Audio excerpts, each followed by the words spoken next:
Olá, estudantes da segunda série! Nesse vídeo vamos falar sobre poemas. Ler e analisar um poema, reconhecer uma das formas fixas de poema e reconhecer o efeito de sentido das figuras de linguagem. O poema, intitulado As Pombas, é do autor Raimundo Corrêa. Observe primeiro a diagramação do poema no papel. Vou chamar a atenção hoje para você disso. Nós já percebemos que o primeiro grupamento de versos, chamado então primeira estrofe, possui 1, 2, 3, 4 versos. No segundo, confere comigo. 1, 2, 3, 4. Na terceira estrofe, diminuiu um pouquinho. Olha só, tenho 3 e 3. Como será que eu chamo essa forma fixa composta de, então, 2 quartetos, olhe bem, e 2 tercetos? Você já está pensando no soneto, acertou, claro. Vamos à leitura do poema. Vai-se a primeira pomba despertada, vai-se outra, mais outra, enfim, dezenas. De pomba vão-se dos pombais apenas raia sanguínea e a fresca a madrugada. E à tarde, quando a rígida nortada sopra aos pombais de novo, elas serenas, ruflando as asas, sacudindo as penas, voltam todas em bando e em revoada. Também dos corações onde abotou os sonhos, um por um céleres voam, como voam as pombas dos pombais. No azul da adolescência as asas soltam, fogem, mas aos pombais as pombas voltam, e eles aos corações não voltam mais. Na atividade 1, letra A, eu tenho uma proposta para você. Vamos analisar. O poema tem uma divisão em estrofes bastante característica, nós acabamos de ver. Que tipo de poema é esse? Já dei spoiler aí hoje, hein? Na letra B, o título do poema, As Pombas, já traz uma antecipação. Qual é o tema inicial do poema? Faz aí que eu te aguardo daqui.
Olá, voltei, conferi contigo o gabarito da atividade, vem comigo.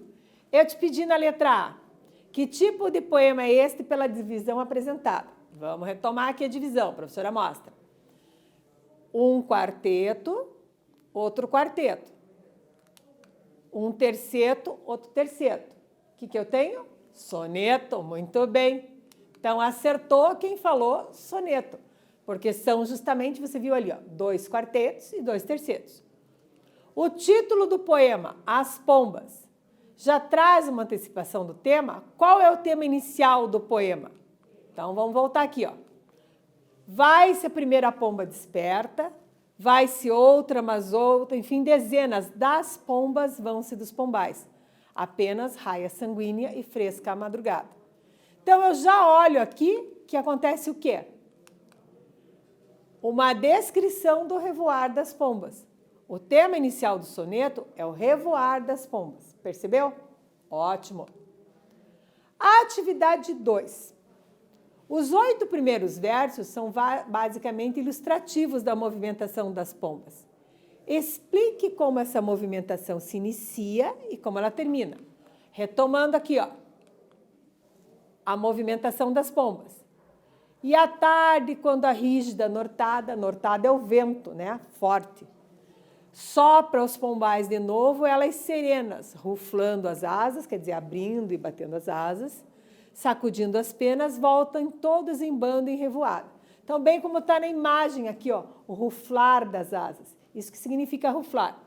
Então, o que eu quero saber aqui? Ó, eu quero que você me diga como esta movimentação se inicia e como ela termina. Faz aí, que eu te aguardo daqui.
Olá, voltamos. Tudo certo aí nesse caderno? Conferindo, corrigindo? Também? Ótimo. Vamos lá, Arena.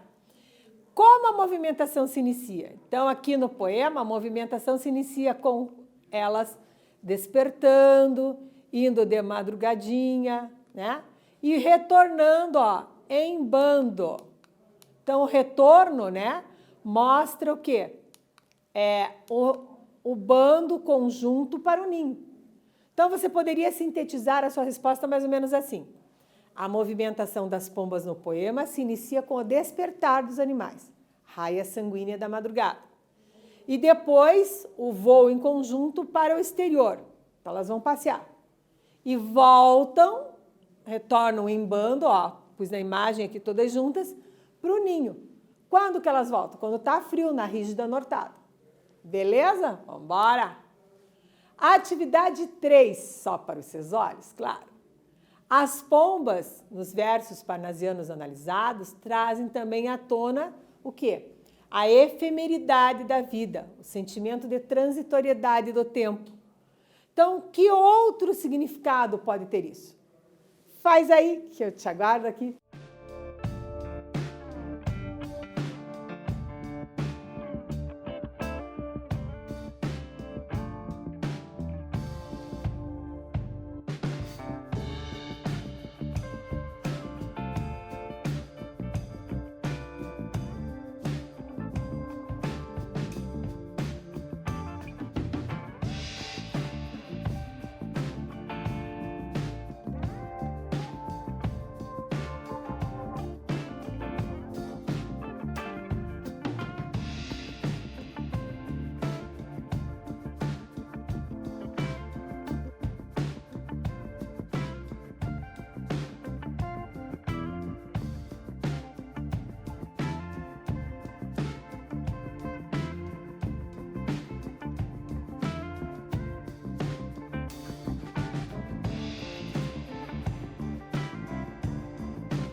Oiê! Tudo certinho? Tá conseguindo fazer atividade? Então vamos dar uma conferida agora no nosso gabaritinho, como sempre. Que outro significado podem ter? Então, a pomba é um animal escolhido por Raimundo Correia para protagonizar o seu soneto. E ela é o símbolo de quê? Da pureza, da paz. Também pode ser lida como sinônimo de liberdade e de conexão entre o céu e a terra, visto que frequenta os dois ambientes, né? No sentido de mensageira, ok? O parnasianismo, movimento literário, ficou conhecido também como neoclassicismo. Então, o século XIX foi uma época de desenvolvimento tecnológico nos setores de comunicação e transporte. Robert Fulton, 1765 a 1815, criou nessa época o barco a vapor, em 1807. George Stephenson projetou a locomotiva a vapor e Samuel Morse inventou o telégrafo. O pensamento científico estava em alta, pois a ciência mostrava ser responsável pelo desenvolvimento tecnológico. Nesse sentido, essa poesia realista ocupou-se na exposição e discussão desse problema. No entanto, a poesia realista, isto é, a poesia parnasiana, isentou-se desse tipo de questão e optou por uma postura de alienação, digamos, indiferença social, econômica e política. Ainda seus autores, influenciados pelo positivismo, corrente filosófica que defendia a primazia da razão e, portanto, a supremacia do conhecimento científico, recorrem à objetividade na composição de suas poesias. Algumas características, então. Antirromantismo, a poesia tinha que ser antissentimental. Objetividade e rigor formal, nós vimos ali, né, uma forma fixa, o soneto, 2 quartetos, 2 tercetos, apresentação das rimas. Arte como sinônimo de beleza formal, então o lema do parnasianismo é a arte pela arte, né? A poesia feita com métrica, com régua. O resgate de tema das antiguidades clássicas. O lema, né, segundo Théophile Gautier, a arte não existe para a humanidade, para a sociedade ou para a moral, mas sim para a mesma. Portanto, na poesia parnasiana, é a arte pela arte, pelo prazer de fazer o poema, a arte. Raimundo Correia iniciou sua carreira poética com o livro Primeiros Sonhos, revelando forte influência dos poetas românticos Fagundes Varela, Casimiro de Abreu e Castro Alves.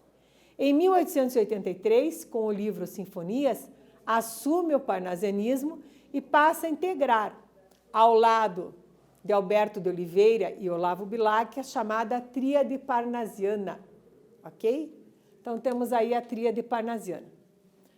Quero apresentar para vocês Francisca Júlia e a Dança das Centauras, um poema muito lindo, né? Francisca Júlia, às vezes, não é muito citada no parnasianismo, mas é muito importante para o parnasianismo, né?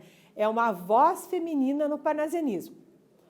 Patas dianteiras no ar, bocas livres dos freios, nuas em grita, em luto, entrecruzando as lanças, eilas garbosas vêm, na evolução das danças, rudes, pompeando a luz e a brancura dos seios. A noite escura fuge o luar, gemem as franças, 1000 centauras a rir, em lutas e torneiros, galopam livres, vão e vêm os peitos cheios, de ar o cabelo solto ao léu das auras mansas. Empalidece o luar, a noite cai, madruga. A dança hípica para e logo atoa o espaço. O galope infernal das centauras em fuga. E que longe, ao clarão do luar que empalidece, enorme acesso o olhar. Bravo do heróico braço pendente a clava argiva. Hércules aparece. Então, a imagem da centaura, para você que não lembra, né, como é uma centaura, e a homenagem aqui a Francisca Júlia. Francisca Júlia, quando tinha 8 anos de idade, a poetisa e sua família mudaram-se para São Paulo, para que ela pudesse estudar. Em 1891, quando publicou seu primeiro poema no estado de São Paulo, recebeu uma crítica negativa de Severiano de Rezende, que aconselhava a escritora a não escrever mais poesia e realizar outras ocupações como trabalhos de agulha. Então, assim, Francisca Júlia, escreveu para o Correio Paulistano, além de periódicos do Rio de Janeiro, onde seus versos geravam a dúvida e seu autor era realmente uma mulher ou um homem que usava o pseudônimo feminino. Seu primeiro livro intitula-se Mármores e foi publicado em 1895. A recepção dessa obra foi bastante positiva em São Paulo e no Rio de Janeiro e recebeu elogios, inclusive, de Olavo Bilac. Agora é sua vez. A arte pela arte, né? Então, o lema do grupo parnasiano destacava a noção de que a arte deveria ser um fim em si mesma e não estar em função da moral, da religião ou de algum outro valor. Após ler outros sonetos, que tal você, exatamente você, meu caro, produzir o seu soneto? Separe seu poema, então, na forma fixa que a gente está vendo aqui. 2 quartetos e 2 tercetos. E compartilhe com seus colegas, com seus professores, né? De repente, você pode até compartilhar num blog, num site que você tem acesso. É bem bacana.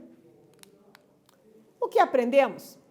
Compreendemos um pouco mais sobre o parnasianismo e suas características. Lemos e interpretamos poemas de Raimundo Correia e Francisca Júlia, nossa voz feminina no parnasianismo. Identificamos um soneto parnasiano e reconhecemos o soneto, sentido metafórico disso no poema. Nesse vídeo falamos sobre poemas, espero que vocês tenham gostado e até breve.